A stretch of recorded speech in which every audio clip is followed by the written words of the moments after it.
Hi, friends. I'm Max Lucado, and welcome to Fresh Hope. I am so glad you've joined me. We continue our study on the life of David based on a book I wrote called Facing Your Giants. Now, you may be wondering what God saw in David. He fell as often as he stood, he stumbled as often as he conquered, but God never abandoned David, and David never gave up on God.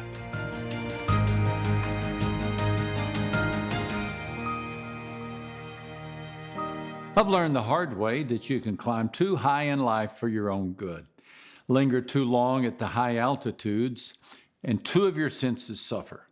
First, your hearing dulls. It's hard to hear people when you're higher than them, and your eyesight dims. It's hard to focus on people when you're so far above them. They can appear so small, and you can hardly distinguish one from the other. You don't hear them, you don't see them, you're above them, which is exactly where David is in our story today. At age 50, he's never been higher. Israel is expanding, the country is prospering. In 2 decades on the throne, David has distinguished himself as a warrior, a musician, a statesman, and a king. His cabinet is strong, his boundaries stretch for 60,000 square miles, no defeats on the battlefield, loved by all the people. David is at an all-time high. Quite a contrast to how we first found him. Do you remember in the valley of Elah, kneeling at the brook, searching for 5 smooth stones? All others stood. The soldiers stood, Goliath stood, the brothers stood, the others were high. David was low, belly down in the lowest part of the valley, never lower, yet never stronger. 3 decades later, his situation is reversed, never higher, yet never weaker. David stands at the highest point of his life, in the highest position in the kingdom, at the highest place in the city, on the balcony overlooking Jerusalem. He should be with his men at battle, but he isn't. 2 Samuel chapter 11 and verse 1 says, "In the spring, when the kings normally went out to war, David sent out Joab, his servants, and all the Israelites. They destroyed the Ammonites and attacked the city of Rabbah, but David stayed in Jerusalem."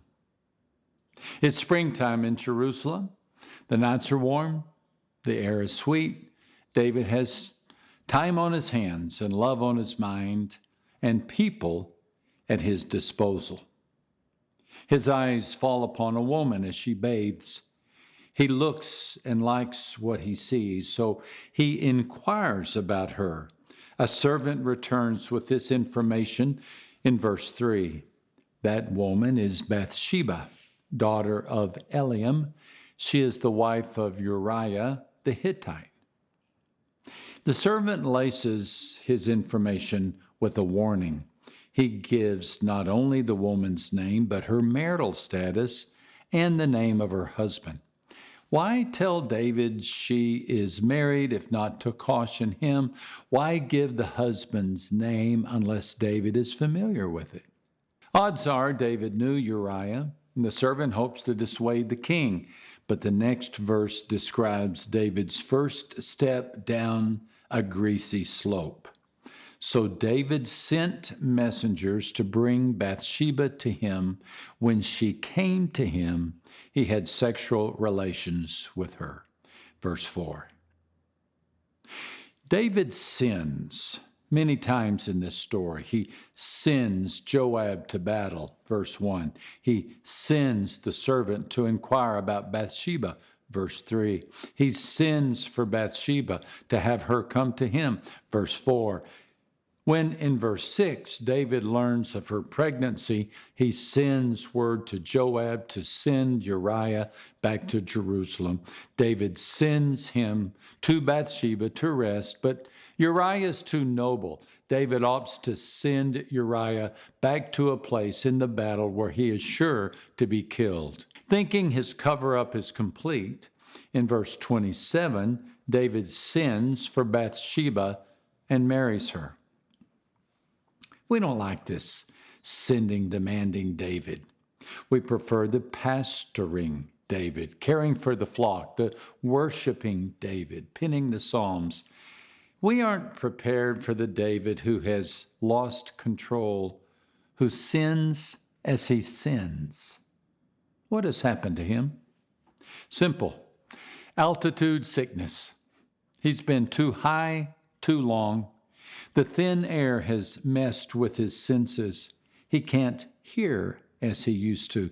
He can't hear the warnings of the servant or the voice of his conscience, nor can he hear his Lord. The pinnacle has dulled his ears and blinded his eyes. Did David see Bathsheba? No. He saw Bathsheba bathing. He saw Bathsheba the conquest. But did he see Bathsheba the human being, the wife of Uriah, the creation of God? No. David had lost his vision. Too long at the top will do that to you. Of course, who among us could ever ascend as high as David? Who among us is a finger snap away from a rendezvous with anyone we choose? Presidents and kings might send people to do their bidding. We're lucky to send out for Chinese food. We can understand David's other struggles, but David is high and mighty. David's balcony is one place we've never been. Or have we? I wasn't on a balcony, but I was on a flight. And I didn't watch a woman bathe, but I did watch an airline attendant fumble. She couldn't do anything right. Order soda, and she'd bring juice. Ask for a pillow, and she'd bring a blanket. And I started to grumble. I was feeling a bit smug. I'd just been a guest speaker at an event, and people told me how lucky they were that I had come. I don't know what was crazier, the fact that they said it or that I believed it. So I boarded the plane feeling cocky. I took my seat knowing the flight was safe, since heaven knows I'm essential to the work of God. Then I asked for the soda, the pillow. She blew the assignments, and I growled. Do you see what I was doing? Placing myself higher than the airline attendant. Now, don't look at me like that. Haven't you felt superior to someone? A parking lot attendant, the clerk at the grocery store? You've done what I did, and we've done what David did. We've lost our sight and hearing. When I looked at the airline attendant, I didn't see a human being. I saw necessary commodity. Imagine my surprise when the flight attendant knelt beside my seat. Mr. Lucado, she asked, are you the one who writes the Christian books? Christian books, yes. Christian thoughts, that's another matter, I said to myself as I descended my own little balcony stairs. Her eyes misted and her heart opened. Divorce papers had arrived that morning, she told me. Her husband wouldn't return her calls. She didn't know where she was going to live. She could hardly focus on work. Would I pray for her? I did, but both God and I knew she was not the only one who needed prayer. Perhaps you could use a prayer too. How's your hearing? Do you hear the servants whom God sends? In your vision, do you still see people? Or do you see only their functions? I think the story of David and Bathsheba is less a story of lust and more a story of power. A story of a man who rose too high for his own good. A man who needed to hear these words from Proverbs 16:18. First pride, then the crash. The bigger the ego, the harder the fall. This must be why God hates arrogance. He hates to see his children fall. He hates to see his Davids seduce and his Bathshebas be victimized. God doesn't dislike arrogance. He hates it. Could he state it any clearer than Proverbs 8:13? I hate pride and arrogance. And then a few chapters later, God can't stomach arrogance or pretense. Believe me, he'll put those upstarts in their place. Chapter 16 and verse 5.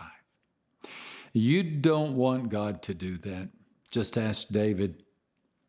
He never quite recovered from this bout with this giant. Want to fight your own giant of pride? Here's how. Pursue humility. Humility doesn't mean you think less of yourself, but that you think of yourself less. As Romans 12:3 says, don't cherish exaggerated ideas of yourself or your importance, but try to have a sane estimate of your capabilities by the light of the faith that God has given to you.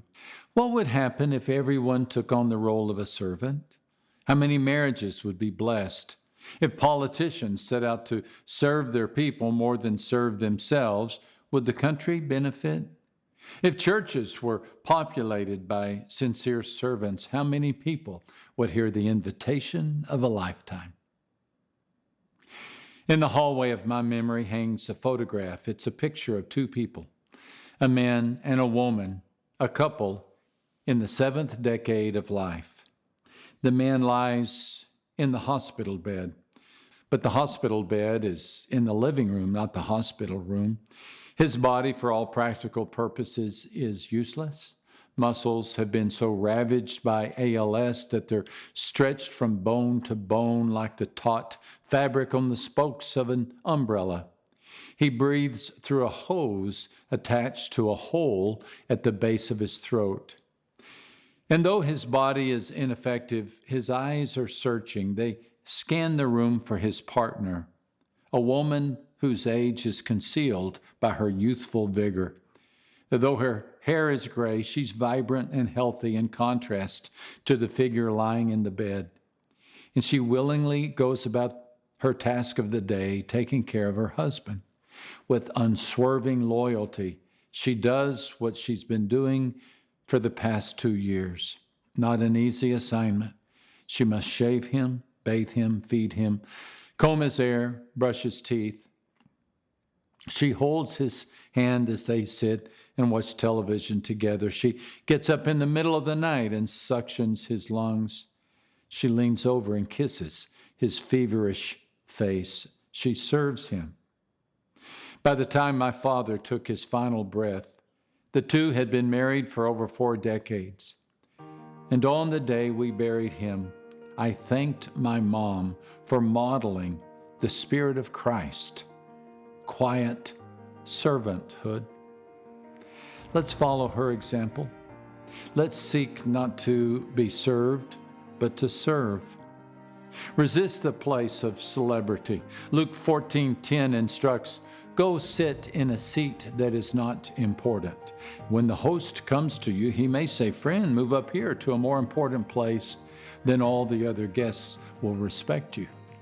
Wouldn't you rather be invited up than put down? You know, God has a cure for the high and mighty. Come down from the mountain. And when you do, you'll be amazed at what you hear and who you see. So fight the giant of pride. Don't lose sight of who you are in God and who others are in Him. Our God will help you on this because God still does the impossible.